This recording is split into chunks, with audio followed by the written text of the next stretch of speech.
So during this section of the course, we're going to take a look at the data validation feature that's built into Microsoft Excel.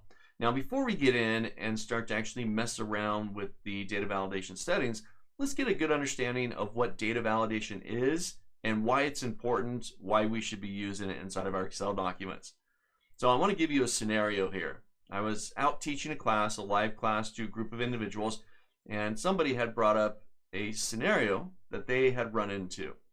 They had built this database that was going to collect information on their clients, their customers. And the way that they were going to get this data was from some surveys that they were going to send out. Now, they took this task and they shipped it off to a third party. Said, hey, this is what we want. Let's get the survey sent out and let's gather this information from our customers, our clients. Now, unfortunately, that third party put no validation on the data. Here's what happened.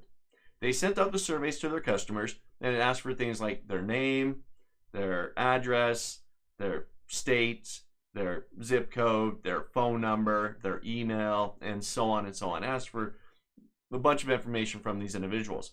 Now, when the data came back, the data was all over the place, formatting wise. Phone numbers were formatted different ways. Some had parentheses, some had dots, some had hyphens. Their states where they lived, some were spelled out, some were abbreviated, some were misspelled. They were just all over the place with the data when they finally got it back from their clients. Now the problem was they brought that data into their reporting system and they really couldn't create any reports because they had this dirty data or inconsistent formatting within their data. This is where data validation comes into play. What we want to do is when we send data out or we got a list that users are going to be filling out, we want to provide a means to make sure that we're getting properly formatted data back. Things are spelled correctly, phone numbers are formatted the way that we want them, values such as numeric values that might range from X amount to this amount. We want to make sure we stay within that threshold. We don't want any extraneous data that shows up inside of there. So we want to be able to control how users are inputting data. Now, open in front of you, I've got the example file that we're going to be working with. This is inside of the Excel 102 exercise file, which you've downloaded by now. Hopefully you're following along with me.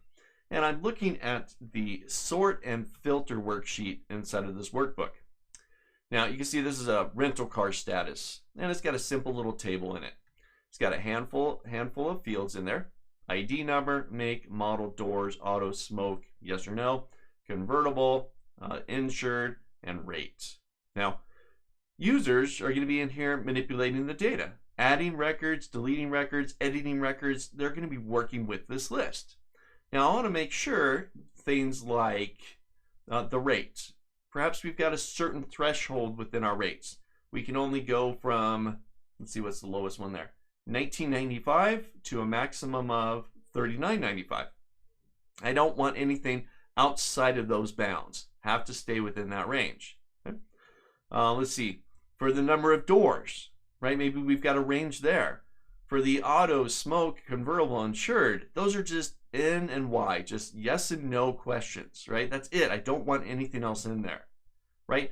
We could have them put yes or no, but then what happens when you filter later on? I want to be able to find all the yeses. I don't want to have to look for Y and yes and misspelled, right? I just want to look for a consistent value, sorting, filtering, and so on. Later on when I create reports off of this, I want to build a group by the automatic column, and I just want to see Y and N, nothing else inside the mix. We get into the make. We only carry certain makes of automobiles. Well, I don't want them putting things in here like a Porsche or a Lamborghini. Actually, maybe I do want that in there. But for our purposes here, I don't want any additional ones in there. And I want to make sure that people are spelling things right. Like Oldsmobile. I'm going to misspell that. Okay?